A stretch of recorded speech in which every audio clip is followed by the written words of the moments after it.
بہت بڑے باپ کا بیٹا ہوگا، اگر اس کی گردن مار دیں گی تو ہماری خیر نہیں ہے۔ حراست میں لے لیا، گرفتار کر لیا، تو چلو ٹھیک ہے۔ پھر پوچھا من انت، تم کون ہو بھائی؟ کہا میں ایسے شخص کا بیٹا ہوں جس کے پاس کڑکوں کے حساب سے مال آتا ہے اور جاتا ہے۔ روزانہ میرے باپ کے پاس تڑکوں کے حساب سے مال آتا ہے اور جاتا ہے۔ کہ یہ بھی بڑے باپ کا بیٹا ہے، تم بھی کنارے ہو جاؤ بھائی۔ من انت، تم کون ہو؟ کہ میرے گھر پہ روزانہ جو ہے ڈیگوں کے حساب سے کھانے بنتے ہیں، آتے ہیں اور جاتے ہیں۔ کہ یہ بھی بڑے باپ کا بیٹا ہے، ان کو مارنا غلط ہو جائے گا میرے لیے۔ ان تینوں لڑکوں کو اریسٹ کر کے، گرفتار کر کے صبح بادشاہ کے دربار میں پیش کیا گیا کہ بادشاہ سلامت 3 نوجوان ملے ہیں اور جو نشے کی حالت میں تھے اور بڑے باپ کے بیٹے ہیں، ہم نے مارنا مناسب نہیں سمجھا، سر قلم کرنا کہ آپ کا فرمان آ جائے تب سر قلم کیا جائے۔ کب بلاؤ ان کو، کون ہیں وہ لوگ؟ جب بلایا گیا تو کہا بھائی تم کون ہو بھائی؟ تو اس نے وہی بات کہی اپنی۔ پھر اس کا ٹرانسلیٹ کیا، ترجمانی کی کہ میں ایک نائی کا بیٹا ہوں، میرے باپ سر بال کاٹتے ہیں، نائی کی دکان ہے، اور نائی کی دکان پر جو اچھے بھلے جو بھی جائے گا وہ سر جھکا کے بال کٹوائے گا، سر اٹھا کے تو بال کو کٹوائے گا نہیں۔ تو نائی کی دکان میں سریں جھکی ہوتی ہیں، کہیں اگر کٹ پٹ جائے تو بھی آدمی کچھ بولتا نہیں ہے، خون بھی بہہ جاتا ہے، بعد میں بال کاٹنے کے بعد پیسے بھی لیتے ہیں اس سے۔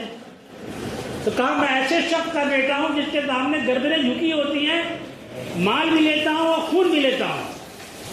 بادشاہ نے کہا ٹھیک ہے بیٹھ جاؤ۔ دوسرے کو بلایا، بھائی تم کون ہو بھائی؟ کہا میرے ابا جو ہے منڈی میں جو ہے آڑت کا کام کرتے ہیں، آلو پیاز وغیرہ بیچتے ہیں، میرے باپ نے مجھ کو پڑھایا لکھایا ہے، اگر میں اپنی بات کو اس انداز میں نہ کہتا تو میری گردنیں مار دی جاتی۔ میرے باپ آڑت کا کام منڈی میں کرتے ہیں۔ کہ اچھا تم بھی کنارے آ جاؤ۔ تیسرے سے پوچھا بھائی من انت، تم کون ہو بھائی؟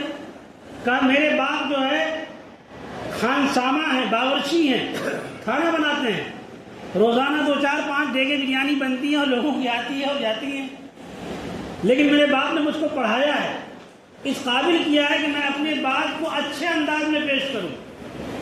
اگر میں اپنی بات کو اس انداز میں پیش نہ کرتا تو میری گردنیں مار دی جاتی۔ تو حجاج نے کہا کہ واقعی میں ان بچوں نے اپنے جان کو بچانے کے لیے، اگر یہ لڑکے پڑھے لکھے نہ ہوتے تو اپنی بات کو یہ رکھ نہ پاتے، اپنی بات صفائی سے نہ رکھ پاتے، اتنی گردنیں مار دی جاتی۔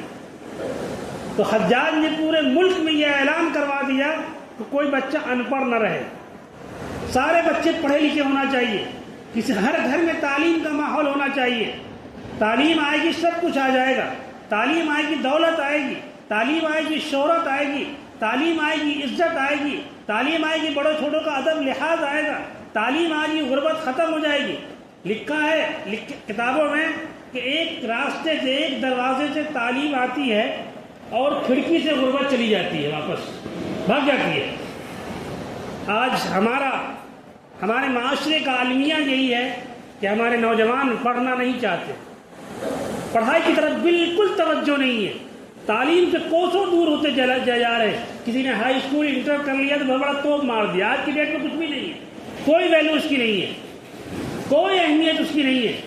آج تو کمپٹیشن کا زمانہ ہے، آج کا مقابلے کا زمانہ ہے۔ آج اچھے اسکولوں میں جائیے تو فوراً گارجین کو بلایا جاتا ہے کہ آپ پہلا اپنا انٹرویو دیجئے کہ آپ بچوں کو گائیڈ کر پائیں گے نہیں کر پائیں گے۔ جب آپ ہی نہیں گائیڈ کر پائیں گے تو بچے کیا پڑھیں گے آپ کو؟ لیکن یہ تعلیم ہمارا شیوا تھا، یہ تعلیم ہماری پہچان تھی۔